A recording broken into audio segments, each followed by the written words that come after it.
রাধে রাধে। নমস্কার, আমি জুই।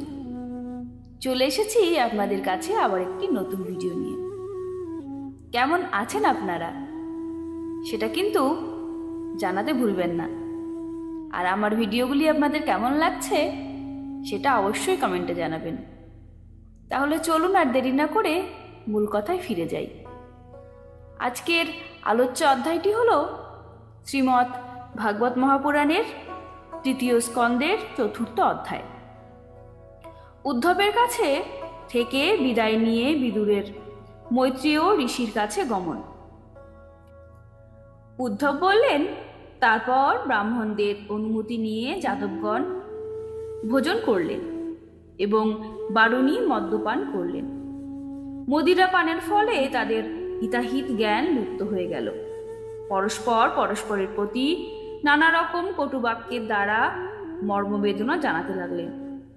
বাঁশবনে বাঁশ যেমন পরস্পরের ঘর্ষণে আগুন লেগে নষ্ট হয়ে যায়, সেই রকম মদের নেশায় বিকৃত চিত্ত যাদবগণও সূর্যাস্তের সময়ে পরস্পর বিবাদ করে বিনষ্ট হতে লাগল।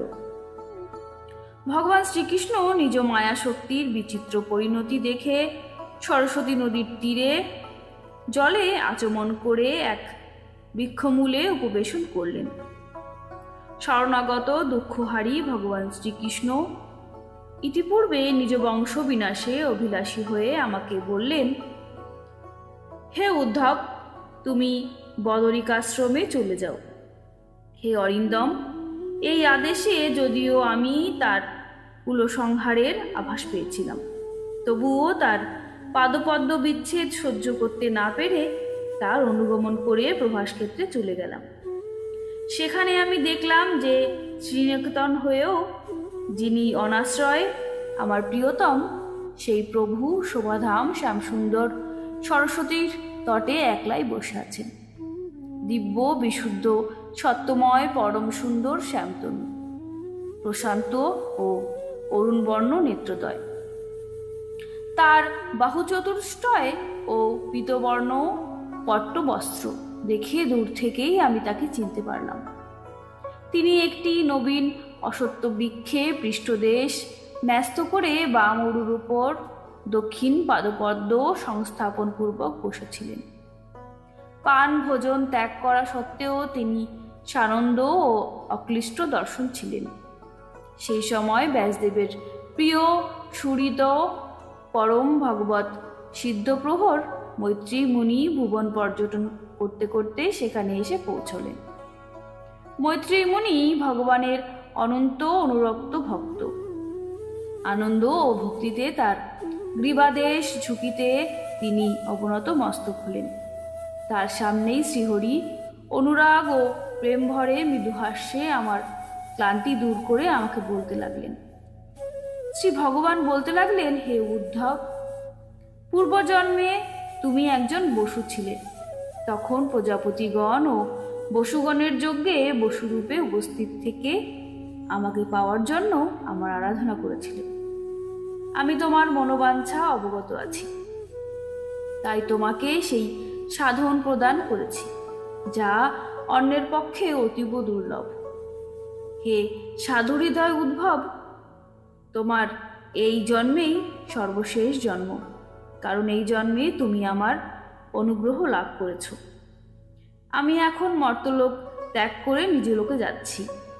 এই সময় এখানে একান্তে তুমি তোমার অনন্য ভক্তির ফলেই আমার দর্শন লাভ করেছ। এইসব নিতান্তই সৌভাগ্যের নিদর্শন। পূর্বকালের প্রারম্ভে আমার নাভিকমলে উপবিষ্ট ব্রহ্মাকে আমার মহিমা প্রকাশক যে পরম জ্ঞান উপদেশ করেছিলাম, সেই জ্ঞানকে বিবেকী মানুষ ভাগবত নামে অভিহিত করে। এখন সেই জ্ঞান আমি তোমাকে প্রদান করব। হে বিদুর, সেই পরম পুরুষের কৃপা তো আমার উপর প্রতিক্ষণই বর্ষিত হচ্ছে। এই সময় তার এই রকম অনুগ্রহযুক্ত সাধুর কথনে স্নেহের প্রাবল্য আমার সর্বাঙ্গে রোমাঞ্চ, কণ্ঠ বাষ্পরুদ্ধ নয়নশ্রুতে পূর্ণ হয়ে গেল। আমি আমার হাত জোর করে তাকে বললাম, হে প্রভু, আপনার পাদপদ্ম ভজনকারীদের এই জগতে ধর্ম, অর্থ, কাম, মোক্ষ এই চতুর্বর্গ রূপ পুরুষার্থের মধ্যে কোনোটাই দুর্লভ নয়। তবুও আমার এই সব কিছুই চাই না। আমি কেবল আপনার চরণকমলেই সেবা করার অভিলাষী। হে প্রভু, আপনি নিজে নিষ্ক্রিয় হয়েও কর্ম করেন, অজন্মা হয়েও জন্মগ্রহণ করেন, কালস্বরূপ হয়েও শত্রুর ভয়ে পালিয়ে গিয়ে দ্বারকার দুর্গে আত্মগোপন করে থাকেন এবং আত্মারাম হয়েও 16,000 স্ত্রীর সাথে রমণ করেন। এই সব দেখে পণ্ডিতদেরও বুদ্ধি বিপর্যয় হয়। হে স্বামী, আপনি দেশ, কাল ও বস্তুর দ্বারা পরিচ্ছেদ শূন্য অখণ্ড জ্ঞানস্বরূপ। তবুও মন্ত্রণা করার জন্য আমাকে কাছে ডেকে সাধারণ অনভিজ্ঞ মানুষের মতো সতর্কতা অবলম্বন করে আমার মতামত জিজ্ঞাসা করছেন। হে প্রভু, আপনার এই অচিন্তনীয় লীলা আমাকে, আমার চিত্তকে মোহিত করে দেয়। হে ভগবান, আপনার স্বরূপ সম্বন্ধীয় গূঢ় রহস্য প্রকাশক যে শ্রেষ্ঠ ও সমগ্র জ্ঞান আপনি ব্রহ্মাকে উপদেশ করেছিলেন, আমাকে যদি তার উপযুক্ত মনে করেন তাহলে কৃপা করে আমাকেও তা উপদেশ করুন, যাতে আমি অনায়াসে দুঃখময় এই ভবসাগর পার হতে পারি। আমি যখন এইভাবে আমার মনোগত অভিপ্রায় নিবেদন করলাম, তখন পরম পুরুষ কমলনয়ন ভগবান শ্রীকৃষ্ণ তার স্বরূপ স্থিতির পরম জ্ঞান উপদেশ করলেন। এই প্রকারে পূজ্যপাদ গুরু শ্রীকৃষ্ণের কাছে আত্মতত্ত্ব উপলব্ধির সাধন শ্রবণ করে, সেই প্রভুর চরণ বন্দনা করে এবং তাকে প্রদক্ষিণ করে আমি এখানে এসে উপস্থিত হয়েছি। বর্তমানে তার বিরহে আমার চিত্ত অত্যন্তই ব্যথিত রয়েছে। আমি এখন তার প্রিয় বদরিকাশ্রমে গমন করব। সেখানে ভগবান শ্রী নারায়ণ দেব এবং নর নামক ঋষিদ্বয় লোকানুগ্রহ করে সুদীর্ঘ কালবিধি নিরূপক দ্রব্যে দুশ্চর তপস্যায় রত রয়েছেন। শ্রী সুখদেব বললেন, পরম জ্ঞানী বিদুর উদ্ধবের কাছে এইসব আত্মীয়দের দুঃখ দুঃসহ নিধন বৃত্তান্ত শুনে উদ্গত শোকাবেগ নিজের বিবেক জ্ঞানের দ্বারা নিবারণ করলেন। যখন ভগবান শ্রীকৃষ্ণের পার্শ্বদের মধ্যে প্রধান মহাভাগবত উদ্ধব বদরিকাশ্রমে যেতে উদ্যত হলেন, তখন কুরুকুল শ্রেষ্ঠ বিদুর শ্রদ্ধাযুক্ত হৃদয়ে তাকে জিজ্ঞাসা করলেন। বিদুর বললেন, হে উদ্ধব, যোগেশ্বর ভগবান শ্রীকৃষ্ণ তার আত্মতত্ত্ব প্রকাশক যে পরম জ্ঞান আপনাকে উপদেশ করছেন, সেই রহস্য আপনি আমাকেও বলুন, কারণ ভগবদ্গণ তো নিজ সেবাগণের প্রয়োজন সিদ্ধির জন্যই বিচরণ করে থাকেন। উদ্ধব বললেন, সেই তত্ত্বজ্ঞান লাভের জন্য আপনাকে মুনিবর মৈত্রীর কাছে যেতে হবে। এই মর্তধাম পরিত্যাগের সময় আমার সাক্ষাতেই স্বয়ং ভগবানই আমাকে সেই জ্ঞান উপদেশ করবার জন্য মৈত্রেয়ী মুনিকে আদেশ দিয়েছিলেন। শ্রী সুখদেব বললেন, হে রাজন, এইভাবে বিদুরের সাথে বিশ্বমূর্তি ভগবান শ্রীকৃষ্ণের লীলাগুণ কীর্তন রূপ কথামৃতের দ্বারা উদ্ধবের গুরুতর বিরহ সন্তাপ প্রশমিত হল। যমুনা তীরে সেই রাত্রিটি তার ক্ষণকালের মতো কেটে গেল। তারপর প্রাতকালে সেখানে থেকে তিনি চলে গেলেন। মহারাজ পরীক্ষিত জিজ্ঞাসা করলেন, হে ব্রাহ্মণ, বৃষ্ণি ও ভোজবংশীয় সমস্ত রথী, মহারথী, যুদ্ধপথী, সৈনিক, হস্তি সমেত অধিনায়কগণের নিধন হয়ে গিয়েছিল। এমনকি ত্রিগুণ নিয়ন্ত্রা ভগবান শ্রীকৃষ্ণ পর্যন্ত নিজের মানবতনু ত্যাগ করেছিলেন। এই অবস্থায় কেবলমাত্র সেই যাদবশ্রেষ্ঠ উদ্ধবী কি করে বেঁচে রইলেন?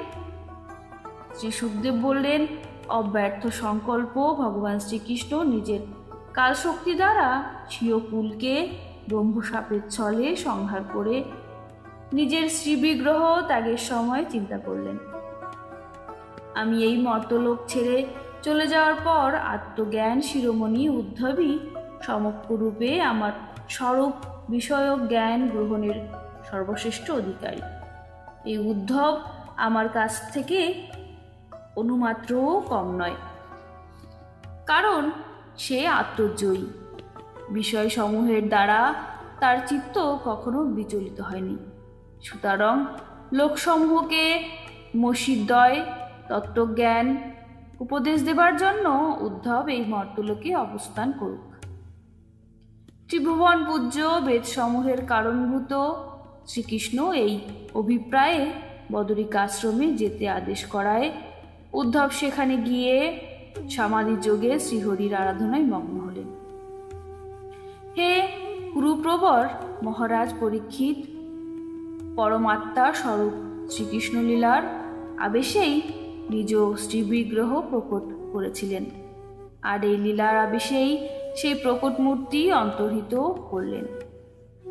তার এই অন্তর্ধান লীলাও ধীরগতি ব্যক্তিগণের ধৈর্যবর্ধক এবং অধীর পশুতুল্য বিহুল চিত্ত জীবগণের পক্ষে অত্যন্ত দুষ্কর ধারণার অতীত। পরম ভগবত উদ্ধবের মুখ থেকে শ্রীকৃষ্ণের সেই সব কাহিনী শ্রবণ করে এবং ভগবান শ্রীকৃষ্ণের সেই পরমধামে যাওয়ার আগে বিদুরের কথাও মনে করেছিলেন। এটি শুনে প্রেমবহুল হয়ে বিদুর রোদন করতে লাগলেন।